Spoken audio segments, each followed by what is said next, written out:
temps passe, pardonnez-moi Daniel Arvid, on est obligé un peu d'avancer.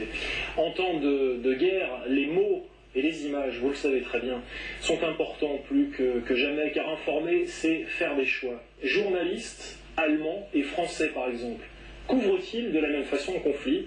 Revue de presse critique, signée Marc-Antoine Valverde.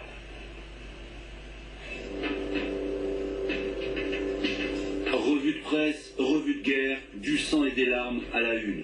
Le couple franco-allemand regarde la guerre du Liban avec des plumes et des yeux différents. En caricaturant les choses, on pourrait dire que la France pleure avec les Libanais et que l'Allemagne comprend les Israéliens et compatit avec le Liban. Le 20 juillet, au 7e jour de la guerre, Libération lance un SOS pour le Liban.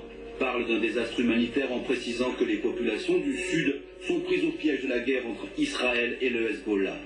Le même jour, Die Zeit met en une les larmes d'une soldate israélienne, avec comme titre « Une guerre comme aucune autre » et un sous-titre « Jamais Israël n'avait été autant en danger. Y a-t-il une issue ?»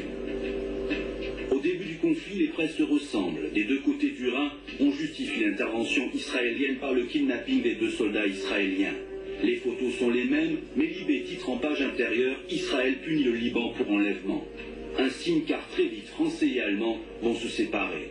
La preuve, les 21 et 22 juillet, face à l'offensive israélienne, Le Monde parle de ravage de l'armée israélienne. La Süddeutsche Zeitung titre sobrement « Israël prépare une offensive terrestre ». Autre différence notable, l'amitié franco-libanaise, scellée par l'histoire, est portée comme un drapeau par le journal Le Monde. Pour la presse française, la riposte israélienne est très vite disproportionnée. Dans le Figaro, le président français demande une médiation européenne et l'arrêt des combats dès le 22 juillet. A l'inverse, l'Allemagne et son lourd passé avec l'histoire juive est plus réceptive au discours israélien. Le Spiegel met à la une les dégâts causés par les roquettes du Hezbollah sur une maison du nord d'Israël, avec en titre « Est-ce qu'Israël peut survivre ainsi ?» Dans la presse allemande, les soldats de Tsahal sont souvent mis en exergue dans des attitudes non agressives et recueillies. Mais attention, cette spécificité des journaux allemands ne signifie pas que l'Allemagne soutient inconditionnellement la guerre d'Israël. Face aux attaques massives et aux destructions, la presse condamne l'État hébreu. Le 27 juillet, Die Zeit titre « L'appel au secours de Beyrouth, ce qu'Israël n'a pas le droit de faire » et ajoute « La guerre au Liban dure depuis trop longtemps pour être toujours légitime ». Mais le point de rupture, c'est bien entendu le massacre de Cana le 30 juillet avec ses 28 victimes civiles dont de nombreux enfants. Le monde entier est bouleversé. Le Figaro parle de tournant, Libération de carnage, la Süddeutsche Zeitung parle d'effroi. Mais la photo représente un jeune Libanais en colère attaquant le siège de l'ONU à Beyrouth.